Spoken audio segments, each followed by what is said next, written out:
Hello दोस्तों, तो मेरा नाम है अलीस नैन। तो आज हम इस वीडियो में बहुत ही एक इम्पोर्टेंट टॉपिक को डिस्कस करने वाले हैं। वो इम्पोर्टेंट टॉपिक है हमारे पास टेंस।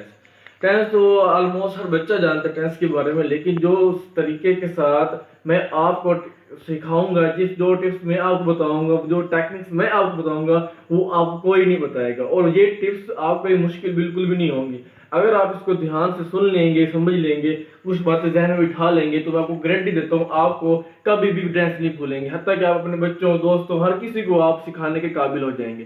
तो आइए देखते हैं टेंस होता है क्या हमारे पास। तो दोस्तों, आपको पता ही है टेंस के बारे में, कॉमन चीज तो आपको पता ही, टेंस तीन तरह के होते हैं हमारे पास। प्रेजेंट टेंस होता है, पास्ट टेंस होता है, और इसके बाद फ्यूचर टेंस होता है हमारे पास। बेसिकली तीन तरह के होते हैं। फिर आगे अगर हम फर्दर देखिए, इनकी भी डिवीजन होती है। प्रेजेंट इंडेफिनिट आ जाता है हमारे पास, प्रेजेंट कॉन्टिन्यूस आ जाता है हमारे पास, फिर हमारे पास प्रेजेंट परफेक्ट आ जाता है। ठीक है, फिर इसके बाद हमारे पास आ जाता है प्रेजेंट परफेक्ट कॉन्टिन्यूस। ठीक है, तो इस तरह ये प्रेजेंट का भी चार एग्जाम है, चार इसकी टाइप्स है: present indefinite, present continuous, present perfect और प्रेजेंट परफेक्ट कॉन्टिन्यूस। तो इसी तरह पास्ट की भी होगी: past indefinite, past continuous, past perfect और पास्ट परफेक्ट कॉन्टिन्यूस। और इसी तरह सिमिलरली फ्यूचर की भी होंगी: future indefinite, future continuous, future perfect, future perfect continuous. तो अगर हम यहाँ से गिने काउंट करें तो हमारे पास बेसिकली 12 टेंसेस बनती हैं। चार इसके, चार इसके और चार इसके। तो चार और चार 8, 8 और 4 12। तो ये हमारे पास 12 टेंसेस बनते हैं, जिनको आज हमने कवर करना है और बहुत आसान तरीके से करना है, जिसको जो हमें समझ आ जाए और जो हमें कभी भूले ना। तो आइए देखते हैं। अगर आप इस वीडियो को पॉज करें तो पॉज करके इसको लिख सकते हैं।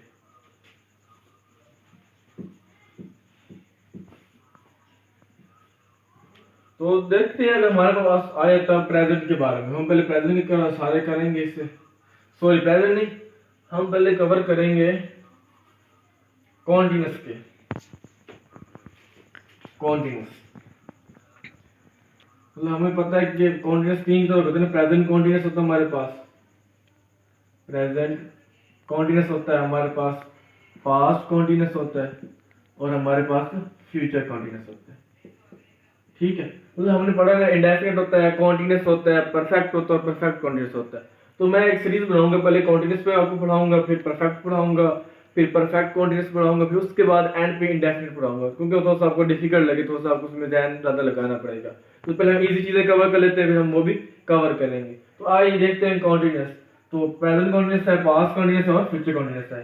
तो ये हमने बेसिकली जो टेंस है इसमें दो ही चीजें याद रखनी है। क्या दो चीजें याद रखनी है? एक हमने याद रखना है इसका हेल्पिंग वर्ब, दूसरी चीज हमने याद रखनी है इसका मेन वर्ब, जिसको हम सिंपल वर्ब भी कहते होते हैं। ये दो चीज हमने याद रखनी है। ये जो चीज हमारी ध्यान में बैठी हुई है ना, तो हम कोई भी टेंस कर सकते हैं। हम हर टेंस की दो चीजें याद रखनी है: हेल्पिंग वर्ब और मेन वर्ब। बाकी चीजें तो आपको आती होती है, सब्जेक्ट होता है, वर्ब ऑब्जेक्ट होता है हमारे पास, तो ये तो आपको पता ही होता है। तो ये दो चीज हमने याद रखनी, ध्यान में बिठानी है। तो अगर हम इसकी उर्दू में पहचान देखी जाए तो उर्दू में हमें पहचान यही होगी: कॉन्टिन्यूस इस चीज की इलामत है कि हमारा जो उर्दू का जुमला होगा उसमें क्या आएगा, रहा आएगा। मतलब रहा है कि इलामत है, कॉमन सी बात है, मैं काम कर रहा हूँ, मतलब जहाँ पे रहा आ गया तो वो हमारे पास कॉन्टिन्यूस जारी की इलामत होती है। अब रहा अगर है तो फिर वो प्रेजेंट कॉन्टिन्यूस हो जाएगा, अगर वो रहा था तो वो फिर पास्ट कॉन्टिन्यूस हो जाएगा, और अगर रहा होगा तो फिर हो जाएगा फ्यूचर कॉन्टिन्यूस। तो इतनी सी बात है, उर्दू में पहचान इतनी सी है कि कॉन्टिन्यूस है तो रहा, हमें पता चल गया रहा कॉन्टिन्यूस की इलामत है। अब हमें देखना है जो कॉन्टिन्यूस है किस टेंस का, प्रेजेंट कॉन्टिन्यूस है, पास्ट कॉन्टिन्यूस है, या फिर फ्यूचर कॉन्टिन्यूस है। तो सिंपल सी बात है, प्रेजेंट कॉन्टिन्यूस में है तो फिर रहा है, तो प्रेजेंट कॉन्टिन्यूस अगर रहा था तो पास्ट कॉन्टिन्यूस, अगर रहा होगा तो हो जाएगा फ्यूचर कॉन्टिन्यूस। तो ये थी हमारे पास उर्दू में पहचान। अब इसकी फॉर्मेशन देख लेते हैं। तो आपको पता है सब्जेक्ट पहले सब्जेक्ट आता होता है और ऑब्जेक्ट भी आता होता है, तो ये दो चीज़ें तो होती हैं। अब आते हैं इसकी मेन फॉर्मेशन है। तो मेरे को पता है दो चीज़ होती है, एक होता है हेल्पिंग वर्ब और दूसरा होता है मेन वर्ब। तो अब देखते हैं इसका हेल्पिंग वर्ब और मेन वर्ब, देख लेते हैं क्या क्या होगा। तो प्रेजेंट जो है कॉन्टिन्यूस, इसका हेल्पिंग वर्ब क्या होता है आपको पता है, इज होता है, एम, इज, एम और आर। ये तीन हेल्पिंग वर्ब है हमारे पास प्रेजेंट कॉन्टिन्यूस के, जिसमें से जो इज, एम है ये सिंगुलर के लिए इस्तेमाल होते हैं और ये प्लूरल के लिए इस्तेमाल होते हैं। ठीक हो गया, तो ये इसके हेल्पिंग वर्ब है। इसको आप ऐसे लगा लें, इसका हेल्पिंग वर्ब हो गया। और इसका जो होता है मेन वर्ब, अब उसके अपने फॉर्म देखने की मेन वर्ब है कौन सा। तो हम इसमें हमने क्या करना, हमने हेल्पिंग वर्ब के अलावा मेन वर्ब हमारा क्या होगा वर्ब की फर्स्ट फॉर्म प्लस आईएनजी।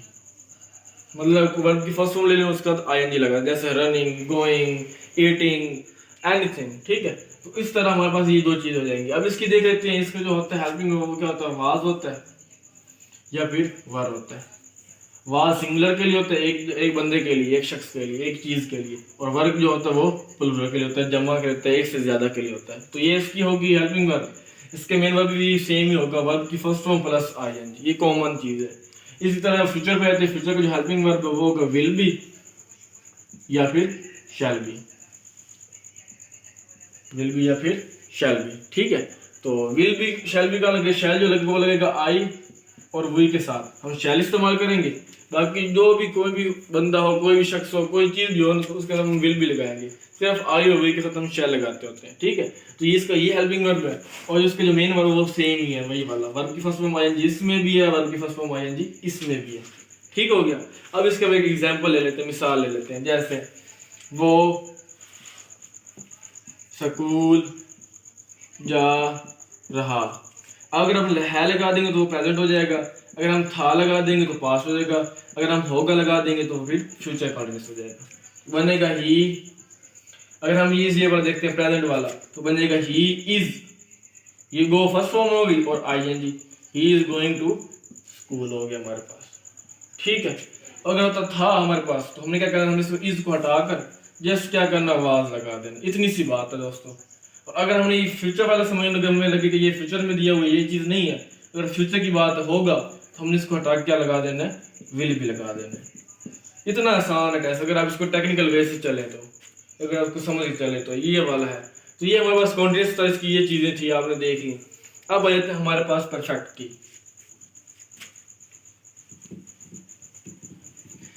सारे टेस्ट इसी तरह ही है, अगर आपको थोड़ी सी बात ध्यान में बिठा लो, कुछ समझ लें तो सारा इसी तरह ही होगा, सेम। कुछ चीज़ें कॉमन होती हैं, कुछ चीज़ें डिफरेंट होती हैं। कॉमन चीज़ें ध्यान रखनी होती है और जो होती है डिफरेंट वो भी। अब आए थे हमारे पास परफेक्ट। परफेक्ट फिर हमने देखना है प्रेजेंट परफेक्ट, पास्ट परफेक्ट और फ्यूचर परफेक्ट। मेरे ख्याल से आपको नजर तो आ रहा होगा, ये मार्कर थोड़ी सी फिक्की है इस वजह से। तो अब इसमें दो वही चीज़ें रखनी है, हेल्पिंग वर्ब और वर्ब। हेल्पिंग वर्ब इसका क्या होता है, हैज होता है या फिर हैव होता है। इसका सिर्फ एक ही होता है, हैड। और इसका क्या होता है, विल हैव या फिर शैल हैव। मेरे ख्याल से आपको नजर आ रहा होगा।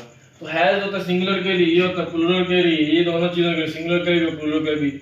और शैल जो होता है आपको बताया, और आई वी के लिए होता है, बाकी सब के लिए विल होता है। ठीक हो गया, तो ये चीज की इनकी हेल्पिंग वर्ब आपको मैंने बताई, हेल्पिंग वर्ब। अब आए थे इनके मेन वर्ब कौन सा होता है, वर्ब की कौन की फॉर्म होती है। तो इनकी तीनों की होती है, वर्ब की थर्ड फॉर्म होती है तीनों में। ये दो चीजें याद रखनी है, मेन वर्ब ये चीजें, ये इन तीनों में तीनों कॉमन है, तो आप याद रखने। उर्दू में पहचान क्या, उर्दू में पहचान ये कि परफेक्ट के एंड पे चुका आता है। अगर चुका है तो प्रेजेंट परफेक्ट, उसी तरह चुका था तो पास्ट परफेक्ट, अगर चुका होगा तो वो क्या हो जाएगा, हमारे पास फ्यूचर परफेक्ट हो जाएगा। उर्दू की एक मिसाल ले लेते जुमले की, हमें पता चल जाएगा, वो देखते हैं। वो स्कूल जा चुका है, था, होगा। तो इसमें हम बनाते हैं, इसका सेंटेंस बनेगा he has gone to school. क्योंकि अगर हम इसको से चुका है माने तो है में क्या था, हैज है आता है, तो हमने हैज इस्तेमाल कर लिया। बाकी गॉन थर्ड फॉर्म होती है, हमने थर्ड फॉर्म इस्तेमाल कर ली, इतनी सी बात है। अगर हम माने वो स्कूल जा चुका था, ये वाला माने, तो हमने क्या करना है, इसको हैज हटा के हैड लगा देना, बाकी वर्ब की थर्ड फॉर्म वैसे की वैसी रहेगी। अच्छा, अब आगे आते हैं, अगर फ्यूचर परफेक्ट हो तो उसमें क्या करना है, इसको हैड को हटा देना, हमें जस्ट लगा देना है विल हैव। ये मार्कर सही आ गया, उसको क्लियर नजर आ रहा होगा। तो ये हिसाब है, आपके पास यही याद रखना, गो जो है वर्ब की थर्ड फॉर्म हो, तीनों में आनी है। ठीक है, बाकी रह गई हेल्पिंग वर्ब। हेल्पिंग वर्ब मैंने बता दी, ये आपने हेल्पिंग वर्ब याद रखना है, सिंपल सी बात है। हैज हैव आता है, हैड है, विल हैव, शैल हैव। तो ये आपने बातें याद रखनी है और उसको भी बढ़ाते जाना है, कोई मुश्किल काम नहीं है, बहुत ही आसान है। अगर आप इसको इधर समझ लें, अब उसको कॉपी पे लिख लें देखकर, तो फिर आपको मैं कहता हूँ, गारंटी देता हूँ, आपको कभी भी नहीं भूलेगा। अब आते हैं परफेक्ट कॉन्टिन्यूस पे। परफेक्ट कॉन्टिन्यूस, तो परफेक्ट कॉन्टिन्यूस की तरह हमें 3 डिस्कस करने हैं, present perfect continuous, past perfect continuous और फिर फ्यूचर परफेक्ट कॉन्टिन्यूस। ठीक हो गया। उसी तरह 2 चीज़ अब इसमें याद रखनी है, इसमें थोड़ा सा और डिटेल भी है, उसमें थोड़ी सी बातें और में ये है कि तीनों में हमारे पास मतलब देख रहे हैं नाम जाहिर हो रहा है परफेक्ट कॉन्टिन्यूस, मतलब कुछ हिस्सा परफेक्ट का होगा और कुछ हिस्सा कॉन्टिन्यूस का होगा, दोनों चीज़ें हमने मिक्स में लेनी है। तो देखते हैं हम प्रेजेंट परफेक्ट कॉन्टिन्यूस में, पहले तीनों चीज़ें कॉमन ले लेते हैं। तो तीनों में कॉमन क्या आएगा, बीन आएगा, इधर भी बीन आएगा, इधर भी आएगा और इधर भी आएगा, बीन बीन। ठीक है, क्यों बीन आएगा, क्योंकि बीन जो है वो थर्ड फॉर्म है। किसकी थर्ड फॉर्म है, बी की। फर्स्ट फॉर्म होती है बी, फिर होती है आवाज, फिर होती है बीन। ठीक है, तो ये हमारे पास परफेक्ट का हिस्सा आ गया, परफेक्ट की कॉन्ट्रीब्यूशन आ गई हमारे पास बीन, जो हम इस्तेमाल कर रहे हैं। ठीक हो गया। अब देख लेते हैं कॉन्टिन्यूस का। कॉन्टिन्यूस के हमने क्या इस्तेमाल करनी है, वो वाली वर्ब की फर्स्ट फॉर्म और आईएनजी, वो वर्ब वाला वो हमने इस्तेमाल करना है। तो वर्ब की फर्स्ट फॉर्म प्लस आईएनजी। ठीक है, तो ये 2 चीजें जो हमारे पास है, ये दोनों आएंगे परफेक्ट की, या देखिए तीनों में आएंगी, इसमें तीनों में आएंगी। ठीक है, जगह नहीं है इसी नहीं लिखा, तो ये इसमें भी आएगी, इसमें भी आएगी, वर्ब बीन आएगा, वर्ब की फर्स्ट फॉर्म और आईएनजी आएगा। ठीक हो गया। तो ये थी हमारे पास चीजें। अब आते हैं इनके हेल्पिंग वर्ब पे। हेल्पिंग वर्ब क्या आएगा, इससे पहले आएगा हेल्पिंग वर्ब हमारे पास क्या आएगा। अब हेल्पिंग वर्ब जो होगा वो हम परफेक्ट कर लेंगे। परफेक्ट हेल्पिंग वर्ब क्या होता है, हैज या हैव। अब अभी मैंने पढ़ाया है परफेक्ट में हैज या हैव आता है, तो यहाँ पे हैज आ जाएगा या हैव आएगा, उस तरह हैज आएगा सिंगुलर में, ये आएगा प्लूरल में। ठीक हो गया। तो ये थे हमारे पास परफेक्ट कॉन्टिन्यूस की हमारे पास डिटेल। अगर अब इसका थोड़ा सा एक और पॉइंट रहेगा, वो ये देख रहे हैं कि इसके बाद हमारे पास क्या होता है, टाइम का जिक्र आता है। टाइम हम क्या लगाते हैं, सिंस या फिर फॉर लगाते होते हैं। सही हो गया। तो ये परफेक्ट कॉन्टिन्यूस की अलामत ये होती है, इसमें टाइम का जिक्र होता है, वक्त की ना बात हो रही, सुबह से शाम से 2 घंटे, अप्रैल मई जून जुलाई, मतलब कोई भी वक्त का जिक्र होता है इसमें। ठीक है, उर्दू में टाइम का इसमें ता रहा होता है, ता रहा है, या फिर सिंपल रहा है भी आ सकता है। ठीक है, मतलब रहा अगर था तो फिर पास्ट हो जाएगा, अगर रहा होगा तो फिर फ्यूचर हो जाएगा। ठीक है, इसमें ये कि जुमले में ना वक्त का जिक्र होगा कि कितने बजे से किस वक्त से वो हो रहा है। ठीक है, तो ये हिसाब होता है इसमें। सिंस फॉर कब लगेगा, सिंस तब लगेगा जब हमारा स्पेसिफिक टाइम होगा। स्पेसिफिक टाइम कब होगा, मॉर्निंग होगी, इवनिंग होगी, कोई फिक्स डेट होगी 1886 1896, उसके बाद 2 o'clock होगा। ठीक है, उसके अलावा हमारे पास इस तरह का देख लें 2011 हो जाएगा। तो इस तरह की स्पेसिफिक चीज़ होंगी जिनका हमें टाइम पता होगा, वो टाइम चीज लगाएंगे। और फॉर कहाँ लगे, जो हम क्वांटिटी के लिए लगाते हैं, नंबर के लिए लगाते होते हैं, जिनका हमें फिक्स पता ना हो, जैसे 2 घंटे हो गए 2 आवर्स, 3 महीनों का 3 months हो गया। ठीक है, उसके बाद 3 आवर हो गए, उसके बाद हम लगा सकते हैं 10 साल लगा सकते हैं 10 years। ठीक है, और 4 आवर्स, तो इस तरह करके हमारे पास क्या होता है, फॉर का इस्तेमाल होता है। सिंपल सी बात है। तो ये थी हमारे पास प्रेजेंट जो है परफेक्ट कॉन्टिन्यूस की हमारे पास फॉर्मेशन। अब आ जाते हैं पास्ट परफेक्ट में। तो पास्ट परफेक्ट कॉन्टिन्यूस में क्या होगा, जस्ट हमारे पास ये जो है ना हेल्पिंग वर्ब ये चेंज होगा, जैसे आप देखते आ रहे हैं यहाँ प्रेजेंट परफेक्ट कॉन्टिन्यूस में क्या लगाया, हैज लगाया। तो जब पास्ट परफेक्ट आएगा तो इसको हम हटा देंगे, इसकी जगह सिंपल आ जाएगा हैड। जस्ट इतना ही सी बात है, इस हैड का फर्क है बस, बाकी सारी चीजें वैसे की वैसी ही कॉमन रहेगी। इसी तरह अगर आप आ जाते हैं फ्यूचर परफेक्ट कॉन्टिन्यूस में, तो उसमें क्या करेंगे, इस हैड को हटा देंगे हेल्पिंग वर्ब को, इसमें लगा देंगे विल हैव या फिर शैल हैव। ठीक है, विल हैव या फिर शैल हैव। विल उसी तरह, शैल उसी तरह, आई विल के साथ और विल बाकी सारों के साथ लगता होता है। तो ये थी इसकी फॉर्मेशन, जो तीनों बस थोड़ा सा डिफरेंस आपको याद रख ले, बाकी चीजें आपने वो पहले से याद की होती हैं। हम अक्सर क्या होता है, कन्फ्यूज हो जाते हैं, हमें पता नहीं चलता कौन सी चीज़ कहाँ पे लगानी है, इसमें क्या चीज़ लग रही है, और कुछ चीज़ें भूल भी जाते होते हैं, हमें पता नहीं चलता, आगे पीछे कर देते हैं, हमें नहीं पता चलता हेल्प में कौन सा लगाना, फॉर्म कौन सी लगानी है। तो आप अगर इस तरह मैप बना के इस तरह नक्शे बनाएंगे, ध्यान में बिठाएंगे बातें, और इनको ध्यान में बिठाएंगे, लिखेंगे, तो आपको मैं यकीन दिलाता हूँ आपको कभी नहीं भूलेंगे। अब इनके एग्जाम्पल देख लेते हैं उर्दू सेंटेंस में, फिर आपको और क्लियर हो जाएगा। जैसे वो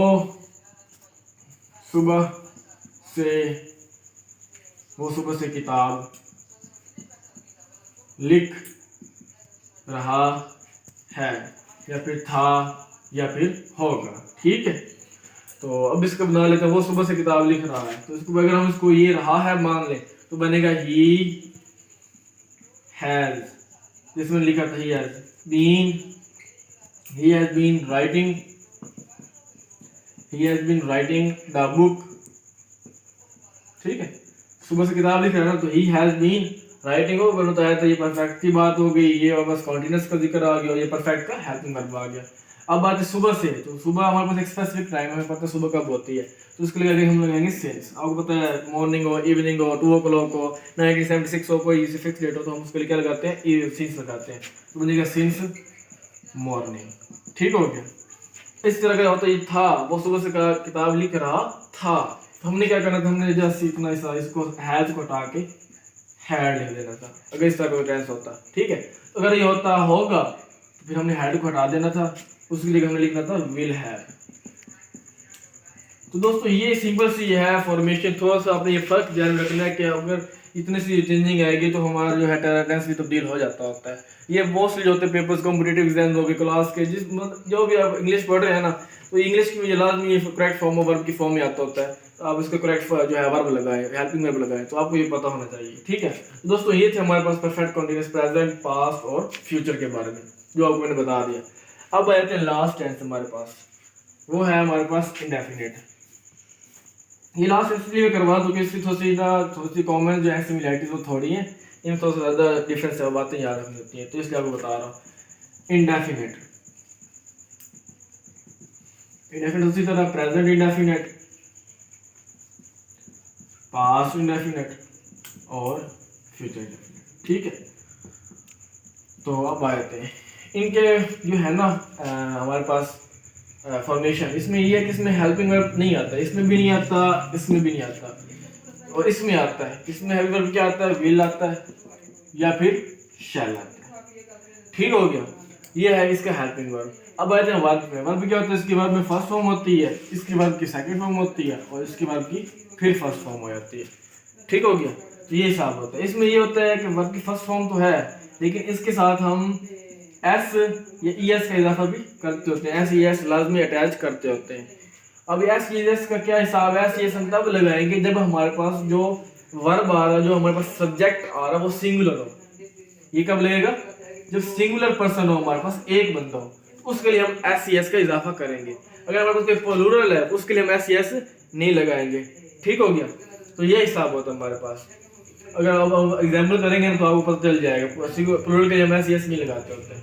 तो ये है। अब इसमें देखें तो इसमें ये वर्ब सेकंड फॉर्म है और इसमें ये है। ठीक हो गया।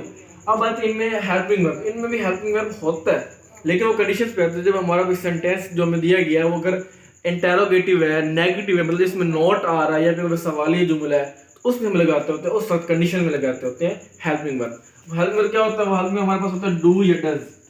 पहले क्या हेल्पिंग वर्ब होता है, डू होता है या फिर डज होता है। इसका हेल्पिंग वर्ब एक ही होता है, जैसे हैड उसका एक हेल्पिंग वर्ब था पास्ट परफेक्ट का, इसी तरह इसका हेल्पिंग वर्ब एक ही होता है। वो हेल्पिंग वर्ब क्या होता है, वो होता है डिड। सही है। और एक और बात ध्यान रखिएगा, जब डिड आ जाएगा ना तो फिर ये वर्ब की सेकंड फॉर्म नहीं रहेगी, फिर ये फर्स्ट फॉर्म बन जाएगी। ये अक्सर बच्चे गलती कर देते हैं, वो पेपर में जो है ना वो वर्ब की सेकंड फॉर्म ही रहने देते हैं। अलग एक्चुअल में ऐसा नहीं होता। क्यों नहीं होता, क्योंकि डिड जो है वो सेकंड फॉर्म पहले ही से बन चुकी है। डू फर्स्ट फॉर्म होती है, फिर डिड होता है हमारे पास, फिर हमारे पास डन होता है। तो एक बार हमने सेकंड फॉर्म इस्तेमाल कर लिया तो हम फिर इस्तेमाल नहीं करेंगे, इसलिए डिड लगाने के बाद हम वर्ब की फर्स्ट फॉर्म लगाते हैं।